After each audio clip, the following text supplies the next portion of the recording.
বিসমিল্লাহির রহমানির রহিম। হযরত ফারুক রহমতুল্লাহ শান্তিবাণী প্রচার মিশন আলোচনা বিষয়ক আজকের মূল আলোচনা হযরত মুসা আলাইহিস সালামের ওপর। আপনারা বসুন, দয়া করে কেউ নড়াচড়া করবেন না।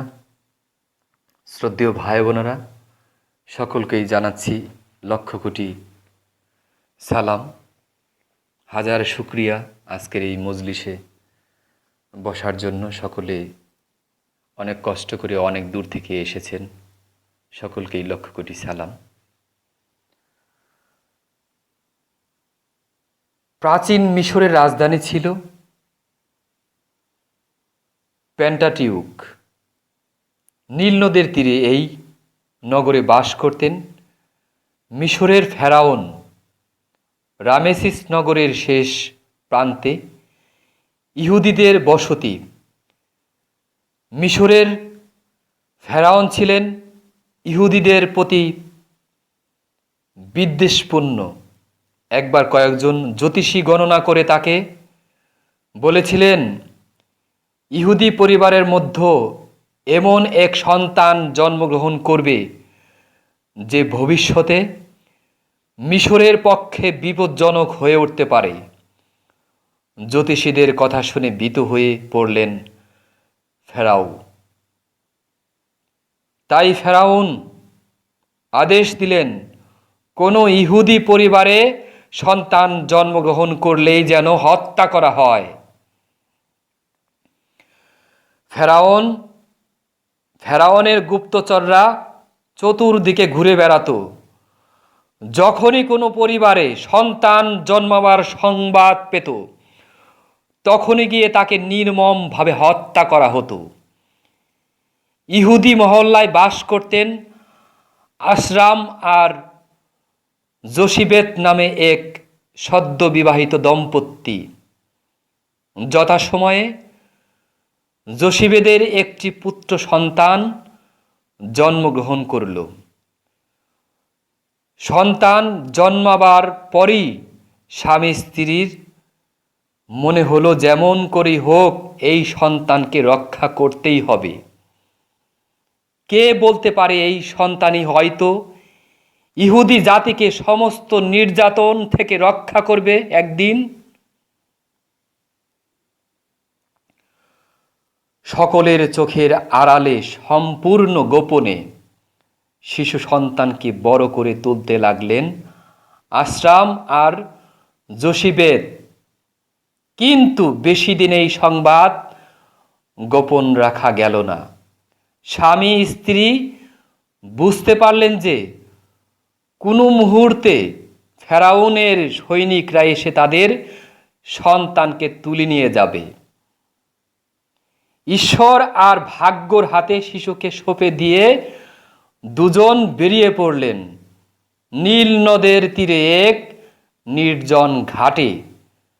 এসে তার শিশুকে শুইয়ে দিয়ে তারা বাড়ি ফিরে গেলেন। সেই নদীর ঘাটে প্রতিদিন গোসল করতে আসত ফেরাউনের কন্যা, ফেরাউনের মেয়ে।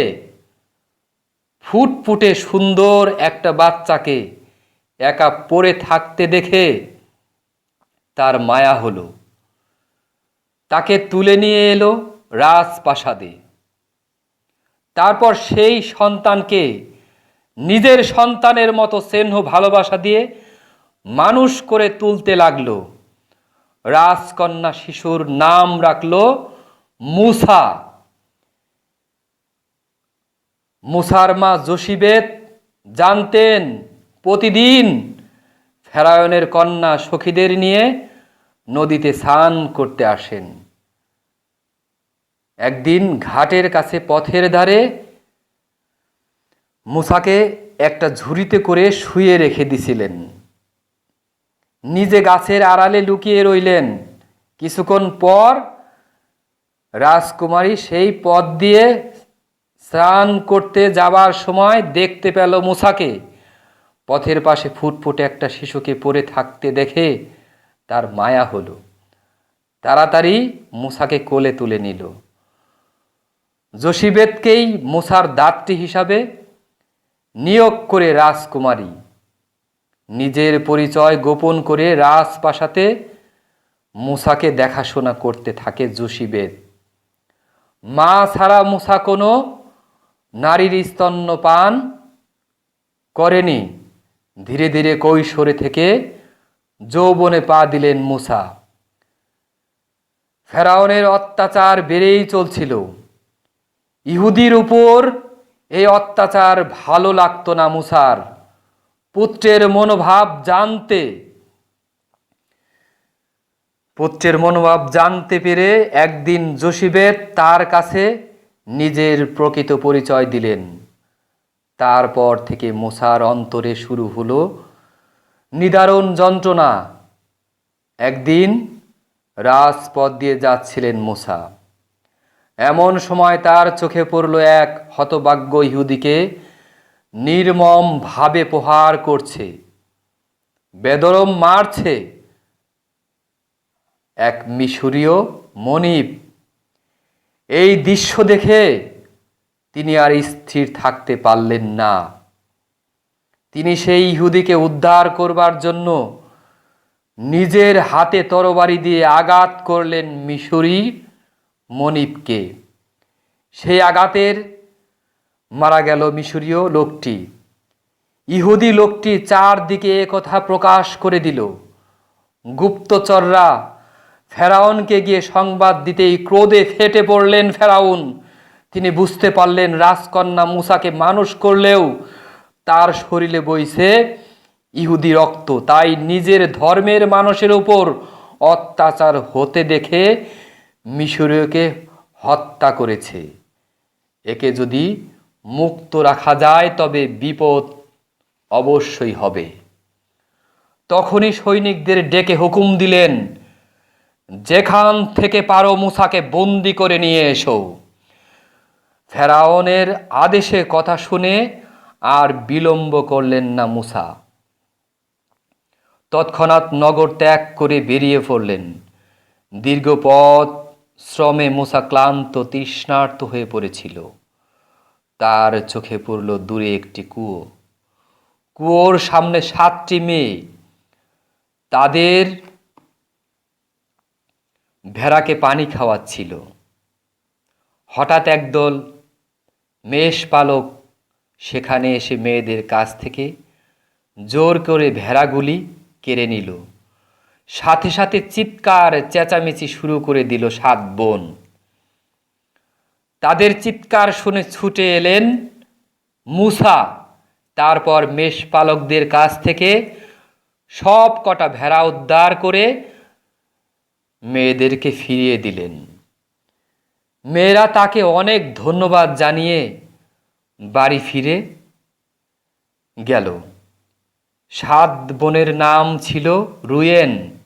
7 বোন এসে মূসাকে ডেকে নিয়ে গেল তাদের বাড়িতে। তার পরনের মূল্যবান পোশাক, সম্ভ্রমপূর্ণ ব্যবহার দেখে সকলেই মুগ্ধ হয়ে গেল। রুয়েন তার পরিচয় জিজ্ঞেস করতেই কোনো কথা গোপন করলেন না মূসা। অকপটে নিজের পরিচয় দিলেন। রুয়েন মূসার ব্যবহারে মুগ্ধ হয়ে তাকে নিজের বাড়িতে আশ্রয় দিল। অল্প কিছুদিন পর এক মেয়ের সাথে তার বিয়ে দিয়ে দিলেন রুয়েন। সেই যাযাবর গোষ্ঠীর সাথে থাকতে থাকতে অল্প দিনেই মেষ চরানোর কাজ শিখে নিলে মূসা। এক নতুন পরিবেশের সাথে সম্পূর্ণভাবে নিজেকে মানিয়ে নিলেন। ভেড়া চড়াতেন, ভেড়া। দেখতে দেখতে বেশ কয়েক বছর কেটে গেল। ওদিকে মিশরে ইহুদিদের অবস্থা ক্রমশই দুর্বিষহ হয়ে উঠেছিল। পশুপালকের জীবন যাপন করলেও স্বজাতির কথা বলতে পারেনি মূসা। মাঝে মাঝেই তার সমস্ত অন্তর ব্যথিত হয়ে উঠত। একদিন মেষের পাল নিয়ে ঘুরতে ঘুরতে নির্জন পাহাড়ের প্রান্তে এসে পৌঁছলেন মূসা। সামনেই বেশ কিছু গাছপালা। হঠাৎ মূসা দেখলেন সেই গাছপালা পাহাড়ের মধ্যে এক এক বিশাল আলোক ছটা বেরিয়ে এলো। এত তীব্র সেই আলো, মনে হলো দু চোখ যেন ঝলসে যাচ্ছে। তবুও স্থির দৃষ্টিতে চেয়ে রইলেন সেই আলোর দিকে। তার মনে হলো ওই আলো যেন তাকে আচ্ছন্ন করে ফেলছে। এক সময় শুনতে পেলেন সেই আলোর মধ্য থেকে এক অলৌকিক কণ্ঠস্বর ভেসে এলো, মূসা, মূসা। চমকে উঠলেন মূসা। কেউ তার নাম ধরে ডাকছে। তৎক্ষণাৎ সাড়া দিলেন, কে আপনি, আমায় ডাকছেন? সেই অলৌকিক কণ্ঠস্বর বলে উঠল, আমি তোমার ও তোমার পূর্বপুরুষদের একমাত্র ঈশ্বর। আমি তোমার ও তোমার পূর্বপুরুষদের একমাত্র ঈশ্বর। ঈশ্বর তার সাথে কথা বলছেন এজন্য বিশ্বাস করতে পারছিলেন না মূসা। ভীত হয়ে মাটিতে নতজানি হয়ে বসে পড়লেন। আমার কাছে আপনার কি প্রয়োজন প্রভু? দৈব কণ্ঠস্বর, এক দৈব কণ্ঠস্বর বলল, তুমি আমার প্রতিনিধি হিসেবে মিশরে যাও। তুমি আমার প্রতিনিধি হিসাবে মিশরে যাও। সেখানে ইহুদিরা অমানসিক নির্যাতন ভোগ করছে। তুমি ইহুদিদের মুক্ত করে নতুন দেশে নিয়ে যাবে। মূসা বললেন, আমি কেমন করে তাদের মুক্তি দেব? দৈব কণ্ঠে বললেন, আমি অদৃশ্যভাবে তোমাকে সাহায্য করব। তুমি ফেরাউনদের কাছে গিয়ে বলবে, আমি তোমাকে প্রেরণ করেছি। সকলেই যেন তোমার আদেশ মেনে চলে। মূসা বললেন, কিন্তু যখন তারা জিজ্ঞেস করবে ঈশ্বরের নাম, তখন কি জবাব দেব? প্রথমে ঈশ্বর তার নাম প্রকাশ না করলেও পরে বললেন, তিনি এই বিশ্বজগতের স্রষ্টা আল্লাহ। মূসা অনুভব করলেন তার নিজের শক্তিতে নয়, ঈশ্বর প্রদত্ত শক্তিতেই তাকে সমস্ত কাজ সমাধান করতে হবে। এতদিন ঈশ্বর সম্বন্ধে তার কোনো স্পষ্ট ধারণা ছিল না। এই প্রথম অনুভব করলেন ঈশ্বর নির্দিষ্ট কাজের জন্যই তিনি পৃথিবীতে এসেছেন, আর আল্লাহ তার একমাত্র ঈশ্বর। এর কয়েকদিন পর দ্বিতীয়বার ঈশ্বরের আদেশ পেলেন মূসা। তিনি পুনরায় আবির্ভূত হলেন মূসার সামনে। তারপর বললেন, তোমার উপর আমি প্রসন্ন হয়েছি। একমাত্র তুমিই পারবে ইহুদি জাতিকে এই সংকট থেকে উদ্ধার করতে। আর বিলম্ব করো না, যত শীঘ্র সম্ভব রওনা হও মিশরে। অল্প কয়েকদিন পর স্ত্রী সন্তানদের কাছ থেকে বিদায় নিয়ে মিশরের পথে যাত্রা শুরু করলেন মূসা। যথাসময়ে মিশরে গিয়ে পৌঁছলেন মূসা। এই বসেন, কথা বলবেন না, দয়া করে বসেন, অনুরোধ করছি, দয়া করে বসেন, উঠবেন না। যতই প্রস্রাবের বেগ আসুক, বসে পড়ুন।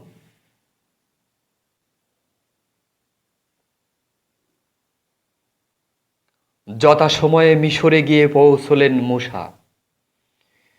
গিয়ে দেখলেন সত্যি সত্যি ইহুদিরা অবর্ণীয় দুরবস্থার মধ্যে বাস করছে।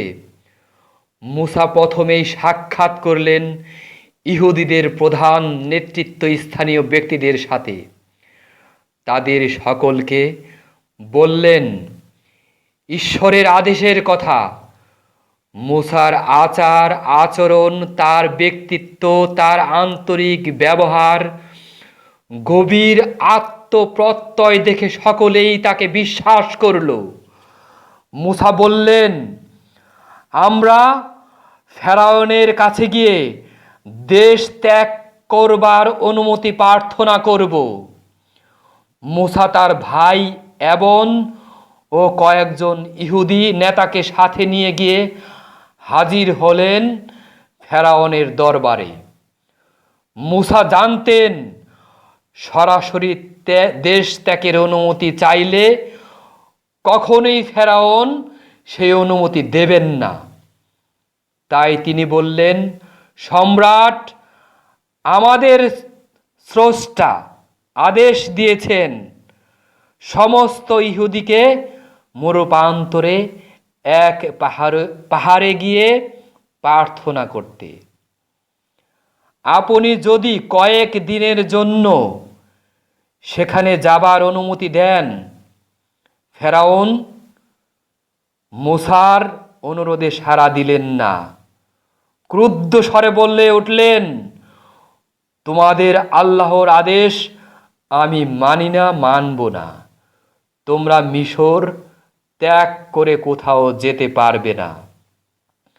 তখন মূসা বললেন, আমরা যদি মরুভূমিতে গিয়ে প্রার্থনা না করি তবে তিনি আমাদের উপর ক্রুদ্ধ হবেন।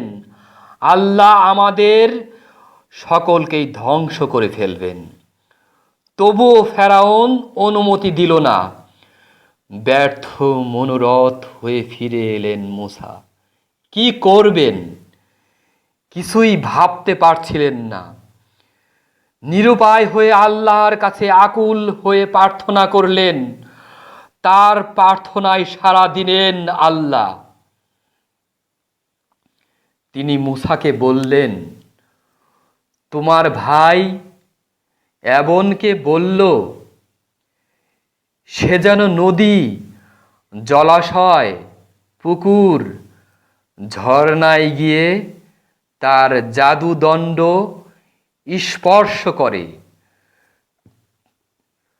তাহলেই দেখবে সমস্ত পানি রক্ত হয়ে গিয়েছে।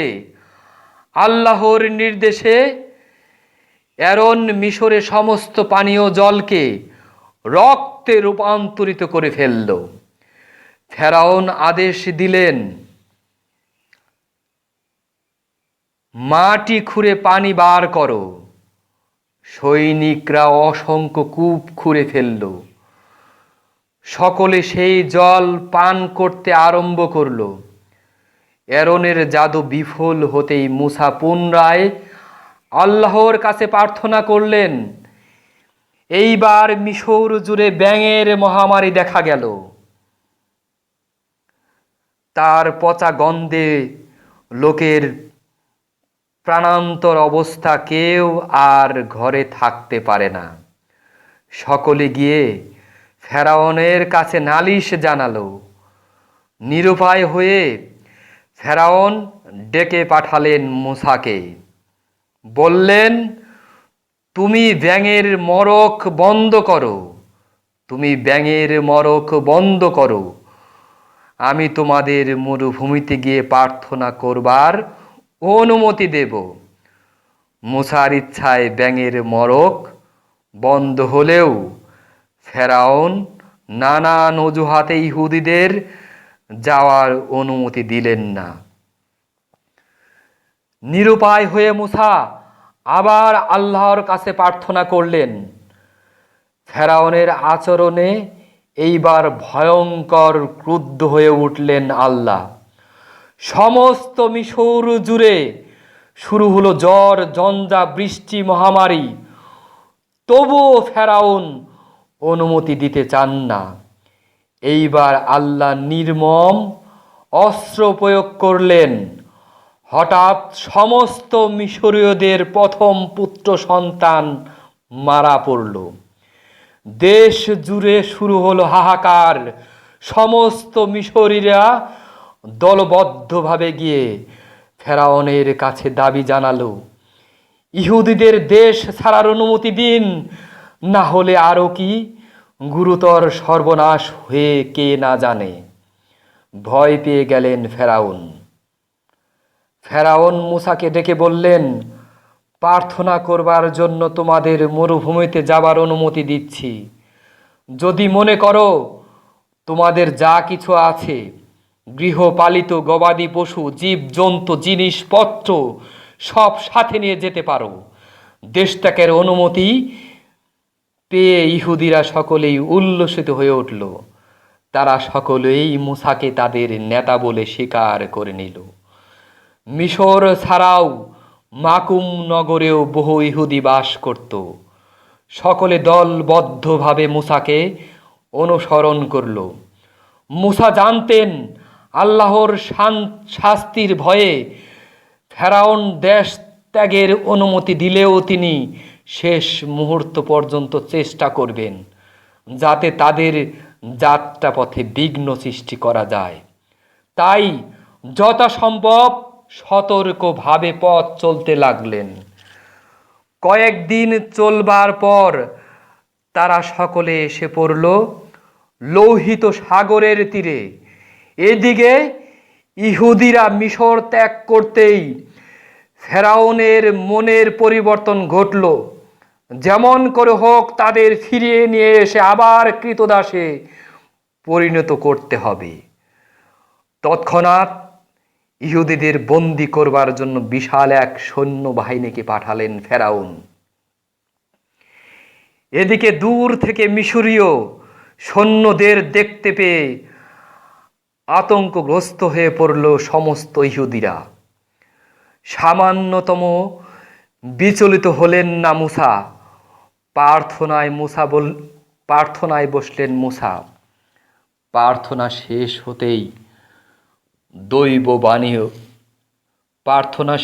হতেই দৈববাণী হলো, মূসা, তোমার হাতের দণ্ড তুলে সমুদ্রের মধ্য দিয়ে যাবে।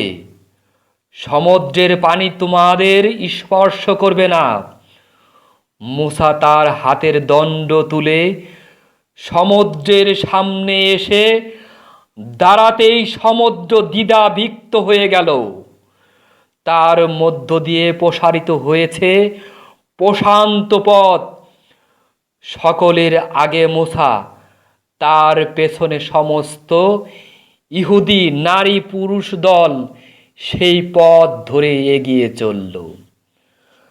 তারা কিছু দূর যেতেই মিশরীয় সৈন্যরা এসে পড়ল সমুদ্রের তীরে। ইহুদিদের সমুদ্রের মাঝখান দিয়ে যেতে দেখে তারাও তাদের অনুসরণ করে সেই পথ ধরে এগিয়ে চলল। সমস্ত মিশরীয় বাহিনী সমুদ্রের মধ্যে নেমে আসতেই আল্লাহর নির্দেশ শুনতে পেলেন মূসা, তোমার হাতের দণ্ড পেছন ফিরে নামিয়ে দাও। মূসা তার হাতের দণ্ড নিচু করতেই সমুদ্রের জল রাশি এসে আছড়ে পড়ল মিশরীয় সৈন্যদের ওপর। মুহূর্তে বিশাল সৈন্যবাহিনী সমুদ্রের অতল গহরে হারিয়ে গেল। ইহুদিরা নিরাপদে তীরে গিয়ে উঠল। মূসা সকলকে নিয়ে এগিয়ে চললেন। সামনে বিশাল মরুভূমি।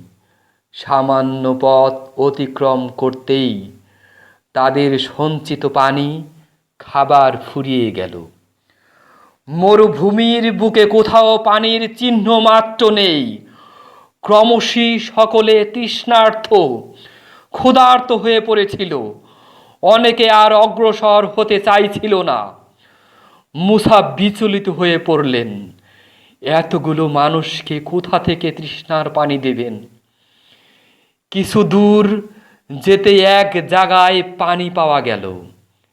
এত দুর্গন্ধ সেই পানি, কার সাধ্য তা মুখে দেয়? প্রার্থনায় বসলেন মুসা। প্রার্থনা শেষ করে আল্লাহর নির্দেশে কিছু গাছের পাতা ফেলে দিলেন সেই পানির মধ্যে। সাথে সাথে সেই পানি সুস্বাদু পানীয় হয়ে উঠল। সকলে তৃষ্ণা মিটিয়ে সেই সব পাত্র ভরে নিল। যারা মুসাকে দোষারোপ করছিল তারা অনুতপ্ত হয়ে ক্ষমা ভিক্ষা চাইল। সকলে মুসাকে তাদের ধর্মগুরু ও নেতা হিসাবে স্বীকার করে নিল। সকলে তার নির্দেশ মতো এগিয়ে চলল। কিছুদিনের মধ্যেই সমস্ত খাবার ফুরিয়ে গেল। আশেপাশে কোথাও কোনো খাবারের সন্ধান পাওয়া গেল না। ক্ষুধার জ্বালায় সকলে ক্লান্ত হয়ে পড়ল। আবার তারা দোষারোপ করতে আরম্ভ করল মুসাকে, তোমার জন্যই আমাদের এত কষ্ট সহ্য করতে হচ্ছে। মুসা সকলকে শান্ত করে বললেন, তোমরা ভুলে গিয়েছ আমাদের ঈশ্বর আল্লাহর কথা। তিনি ফেরাউনকে তোমাদের দেশ ত্যাগের অনুমতি দিতে বাধ্য করেছেন। তিনি সমুদ্রকে দ্বিধা বিভক্ত করেছেন, সৈন্যদের হাত থেকে তোমাদের রক্ষা করেছেন, তোমাদের পানীয় ব্যবস্থা করেছেন। তবুও তোমরা তার শক্তিতে সন্দেহ প্রকাশ করছো। মুসার কথা শেষ হতেই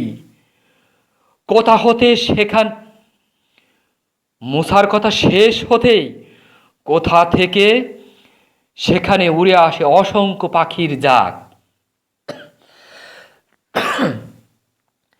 ইহুদিরা ইচ্ছামতো পাখি মেরে মাংস খায়, আর কারো মনে কোনো সংশয় থাকে না। মুসাই তাদের অবিসংবাদিত নেতা। সকলে শপথ করে জীবনে মরণে তারা মুসার সমস্ত আদেশ মেনে চলবে। মুসা সমস্ত ইহুদিদের নিয়ে এলেন এভিডিম নামে এক নির্জন প্রান্তে। চারদিকে ধুধু বালি, মাঝে মাঝে ছোট পাহাড়, কোথাও পানীয় কোনো উৎস নেই।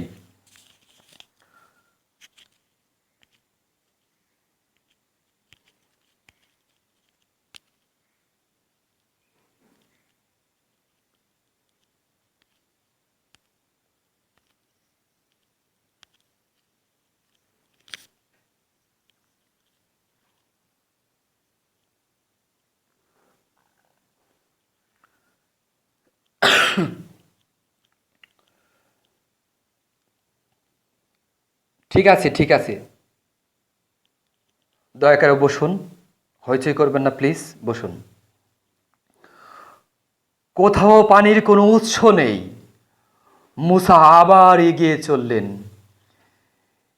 কিছু দূর গিয়ে একটা বড় পাহাড়ের সামনে এসে দাঁড়ালেন।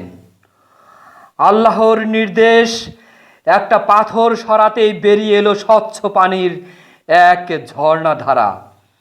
সেই পানিতে সকলের তৃষ্ণা মিটল। মুসা যেখানে এসেছিলেন তার অদূরেই প্যালেস্তাইনে তখন বাস করতেন আমালেক নামে এক উপজাতি সম্প্রদায়। নতুন একদল মানুষকে তাদের অঞ্চলে প্রবেশ করতে দেখে তারা যুদ্ধের জন্য প্রস্তুত হলো। অপরদিকে ইহুদিরা দীর্ঘ পথ শ্রমে ক্লান্ত, পরিশ্রান্ত, অবসন্ন। সকলে মুসাকে বলল, এই যুদ্ধে আমাদের নিশ্চিত পরাজয় হবে। তুমি অন্য কোথাও আশ্রয়ের সন্ধানে চলো। মুসা তখন সকলকে সাহস দিয়ে তার দলের সমস্ত পুরুষদের একত্রিত করে যুদ্ধের জন্য প্রস্তুত হলেন। যুদ্ধ পরিচালনার জন্য ভার দেওয়া হলো যোশুয়া নামে এক সাহসী যুবককে।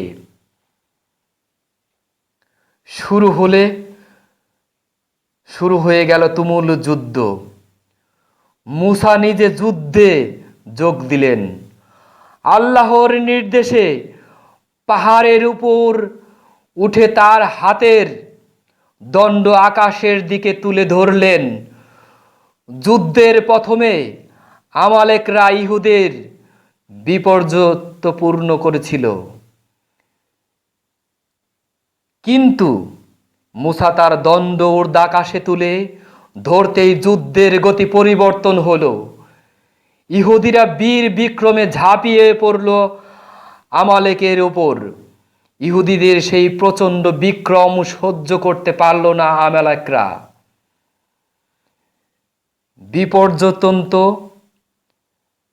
বিপর্যন্ত বিধ্বস্ত হয়ে তারা পালিয়ে গেল।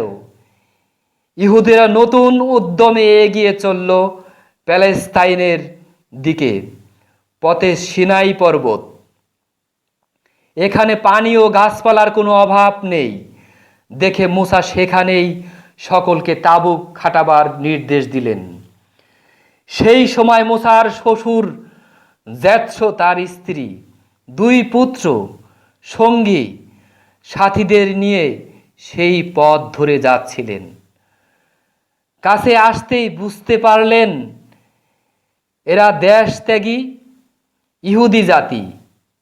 তার জামাইয়ের নেতৃত্বে এখানে বসতি স্থাপন করেছে। জেথরো ছিলেন উপজাতি সম্প্রদায়ে পুরোহিত। নানান দেবদেবীর পূজা করতেন তিনি। মূসাকে বললেন, তোমাদের আল্লাহর কথা শুনে উপলব্ধি করতে পেরেছি তিনি সকল দেবতার ঊর্ধ্বে, তিনি সমস্ত শক্তির উৎস। এতদিন আমি ভুল পথে চালিত হয়েছিলাম। যে সব দেবতাকে পূজা অর্চনা করেছি তারা কেউই আল্লাহর সমকক্ষ নন। আমি তার ইবাদত করতে চাই।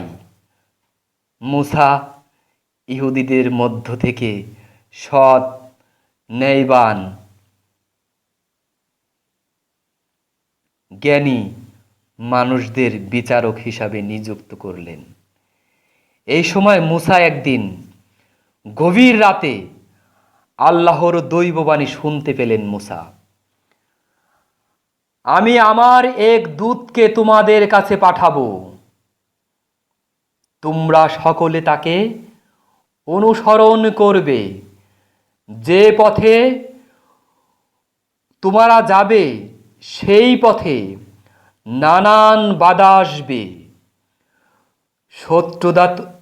শত্রুরা তোমাদের যাত্রা পথে বিঘ্ন সৃষ্টি করবে, কিন্তু আমার আশীর্বাদে তোমাদের কোনো ক্ষতি হবে না। তুমি বীর দর্পে এগিয়ে যাবে। পথে অন্য কোনো দেবতার মূর্তি, বিগ্রহ, মন্দির দেখলেই তা ধ্বংস করবে, আর সর্বত্র আমার উপদেশ প্রচার করবে। যারা মূর্তি পূজা করবে তারা আমার শত্রু, তুমি তাদের ধ্বংস করবে। পরদিন মূসা ইহুদিদের সকলকে ডেকে বললেন, তোমরা সকলে আগামী 2 দিন শুদ্ধ পবিত্রভাবে থাকবে। 3য় দিন দেবদূতের আবির্ভাব হবে, তখন আমরা তাকে অনুসরণ করব। 2 দিন কেটে গেল। 3য় দিন ভোর থেকেই ঘন মেঘে আকাশ ছেয়ে গেল। তারই সাথে ঘন ঘন বিদ্যুতের চমক, বজ্রের নির্ঘোষ। হঠাৎ ঘন মেঘপুঞ্জের মধ্য থেকে বেরিয়ে এলো এক তীব্র আলোক ছটা। তার আলোয় সব অন্ধকার কেটে গেল।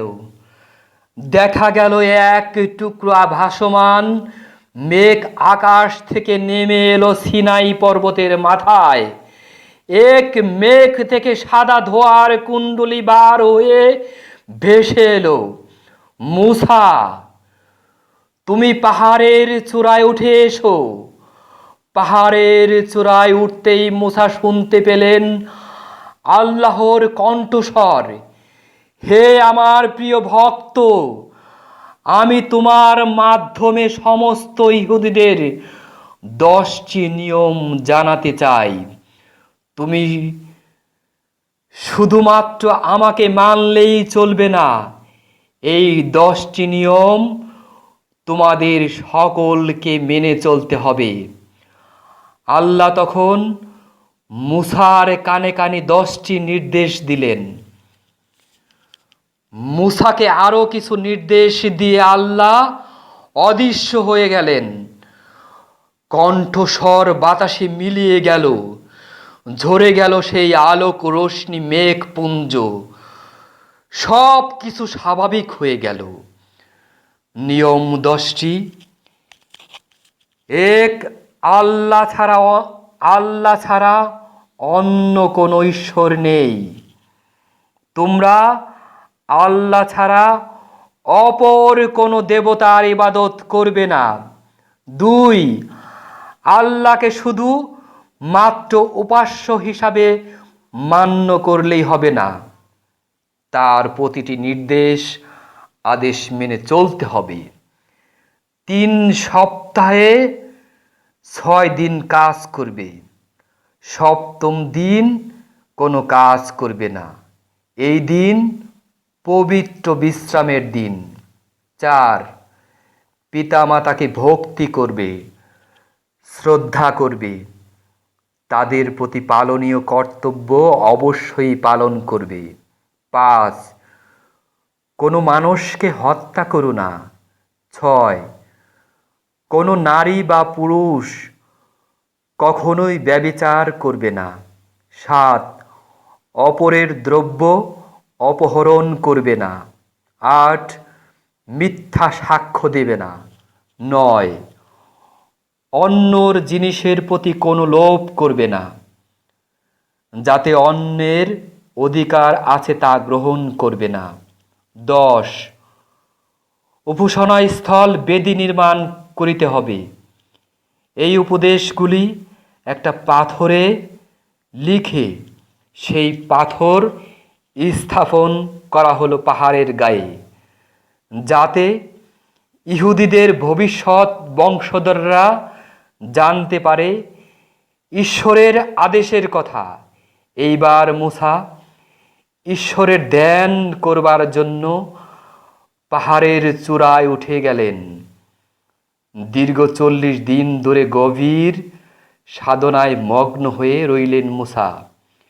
এদিকে মুসা অনুপস্থিতে সকলে চিন্তিত হয়ে পড়ল। সকলে এসে ধরল মুসার ভাই হারুনকে। সে ভুলে গেলে 10 কমান্ডমেন্টস এর নির্দেশ। সে একটি সোনার বাছুর তৈরি করে বলল, এই বাছুরটিকেই আল্লাহর প্রতীক বলে পূজা করো। তারপর একে বলি দিয়ে পূজা শেষ করব। সকলে বাছুর পূজার আনন্দে মেতে উঠল। ইহুদিদের এই মূর্তি পূজা দেখে ক্রুদ্ধ হয়ে উঠলেন আল্লাহ। তিনি মুসাকে বললেন, ওদের এই গর্হিত কাজের জন্য আমি সকলকে ধ্বংস করব, সৃষ্টি করব নতুন এক জাতি। মুসা বুঝতে পারলেন আল্লাহ ইহুদিদের অন্যায় আচরণে ক্রুদ্ধ হয়ে উঠেছেন। তিনি নতজানু হয়ে বসে বললেন, হে প্রভু, তুমি তোমার সন্তানদের এই অপরাধ মার্জনা করো। মুসার কথায় শান্ত হলেন আল্লাহ। তিনি তার উপদেশ নির্দেশ লেখা আরও 2টি পাথর দিলেন। মুসা সেই পাথর 2টি নিয়ে পাহাড় থেকে নিচে নামতেই দেখতে পেলেন সোনার বাছুরের মূর্তিকে ঘিরে ইহুদিরা আনন্দ উৎসবে মেতে উঠেছে। ইহুদিদের এই অসংযমী ধর্মবিরুদ্ধ আচরণে ক্রুদ্ধ হয়ে উঠলেন মুসা। তাই তিনি ক্রুদ্ধ স্বরে গর্জন করে উঠলেন, তোমরা এই নাচ ও পূজা উৎসব বন্ধ করো। ইহুদিরা কোনোদিন মুসার এই ক্রুদ্ধ মূর্তি দেখেনি। তারা ভীত সন্ত্রস্ত হয়ে পড়ল। মুসা বললেন, তোমরা যারা আল্লাহর নির্দেশ মান্য করে আমার সঙ্গী হতে চাও, তারা আমার ডান দিকে এসে দাঁড়াও। যারা আল্লাহর নির্দেশিত পথ অনুসরণ করতে না চাও, তারা সকলে বাঁ দিকে যাও। ইহুদিরা সকলেই মুসার ডান দিকে এসে দাঁড়ালো। মুসা গভীর কণ্ঠে বললেন, তোমরা যে অন্যায় করেছ তার প্রায়শ্চিত্ত করতে হবে। মুসা বললেন, প্রত্যেক পরিবারের একজন তরবারি নিয়ে এগিয়ে এসো।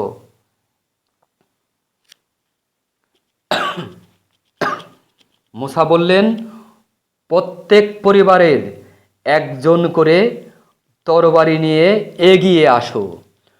সকলে তরবারি নিয়ে আসতেই মুসা বললেন, এই তরবারি দিয়ে তোমাদের যে কোনো একজন ভাই, বন্ধু কিংবা প্রিয়জনকে হত্যা করো।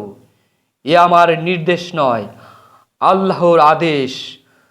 সকলেই নতমস্তকে সেই আদেশ মেনে নিল। মুসা আর ইহুদিদের সাথে একত্রে বাস করতেন না। তিনি আলাদা তাঁবুতে থাকতেন। দিন রাত আল্লাহর ধ্যানে মগ্ন হয়ে থাকতেন। মাঝে শুধু আল্লাহর নির্দেশগুলি প্রচার করতেন। 10টি অনুশাসন ছাড়াও এগুলি ছিল স্বতন্ত্র নির্দেশ। 1, বিদেশিদের স্বজাতির মানুষদের মতোই ভালোবাসবে। 2, কেনা বেচার সময় ব্যবসায়ীরা যেন ওজনে কারচুপি না করে সঠিক দাম নেয়। 3, অন্যর স্ত্রীর সঙ্গে অবৈধ সম্পর্ক করা চলবে না। 4, মূর্তি পূজা, জাদুবিদ্যা সম্পূর্ণভাবে নিষিদ্ধ। আল্লাহর আদেশে সকলে প্যালেস্তাইনে যাত্রার জন্য প্রস্তুত হলো। 3 দিন চলবার পর তারা এসে পড়ল কেনান নগরের প্রান্তে। এখানেই শিবির স্থাপন করা হলো। মুসা ইহুদিদের মধ্য থেকে 12 জন অভিজ্ঞ মানুষকে পাঠালেন প্যালেস্তাইনে। তারা দেশের বিভিন্ন প্রান্তর পরিদর্শন করে এসে জানালো, প্যালেস্তাইনের দক্ষিণ দিকটাই সবচেয়ে সমৃদ্ধ অঞ্চল। মুসা বললেন, আমরা প্যালেস্তাইনের দক্ষিণেই বসতি স্থাপন করব। তোমরা সকলে এগিয়ে চলো। প্যালেস্তাইনের সীমান্ত প্রদেশে তখন বাস করতেন আমেলাকিত ও কানানিত নামে 2টি উপজাতি। এই 2 উপজাতি বহুদিন ধরেই প্যালেস্তাইনে বাস করছিল। 2 উপজাতির মানুষেরা একসঙ্গে ইহুদিদের ওপর ঝাঁপিয়ে পড়েছিল। হঠাৎ এই আক্রমণের জন্য প্রস্তুত ছিল না ইহুদিরা। তারা আত্মরক্ষার জন্য পালিয়ে গেল হরমা নামে এক নির্জন প্রান্তরে। মুসা বুঝতে পারলেন, প্যালেস্তাইনে প্রবেশ করতে গেলে অন্য পথ দিয়ে প্রবেশ করতে হবে। তারা এসে পড়লেন কেনানিত রাজ্যের প্রান্তে। অপরিচিত ইহুদের দেখেই কেনানিতে রাজা তাদের আক্রমণ করলেন। এইবার আগে থেকেই প্রস্তুত ছিল ইহুদিরা। মুসার বুদ্ধি কৌশলে তারা পরাজিত হলো। অবশেষে তারা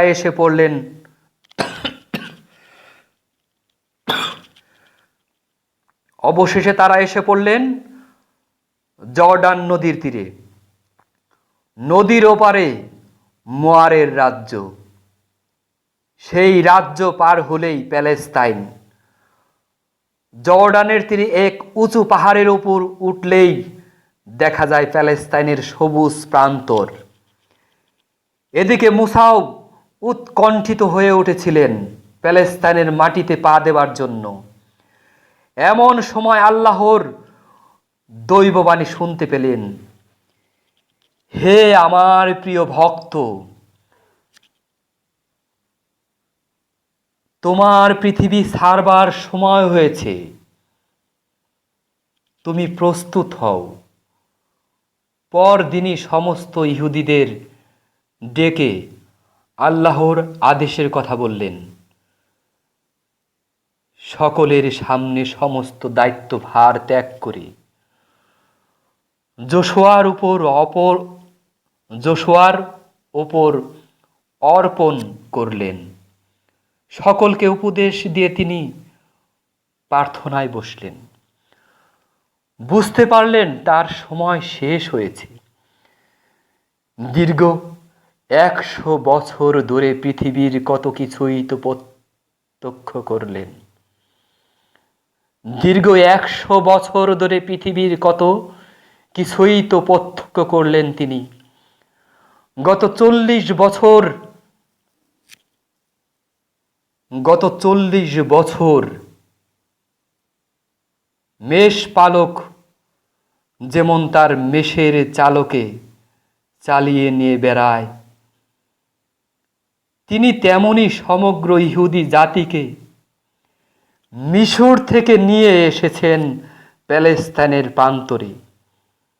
জীবনে কোনো দিন সুখ ভোগ করেননি, বিলাসিতা করেননি। ধর্মের পথে সৎ সরল জীবন যাপন করেছেন। স্বর্ণমণ্ডিত এক ইতিহাস। আল্লাহ তাআলার অশেষ কৃপা, দিনে দিনে এই পৃথিবীর জন্য কত নবী পয়গম্বর প্রেরণ করেছেন আল্লাহ তাআলা। কিন্তু শেষ পর্যায়ে তিনি তাদের নানান বিপদ থেকে রক্ষা করেছেন। সেদিনই ছিল তার শেষ দিন, শেষ বিদায়ের দিন। ধন্যবাদ সবাইকে অনেক সময় দেওয়ার জন্য। এখানেই শেষ করছি আজকের আলোচনা।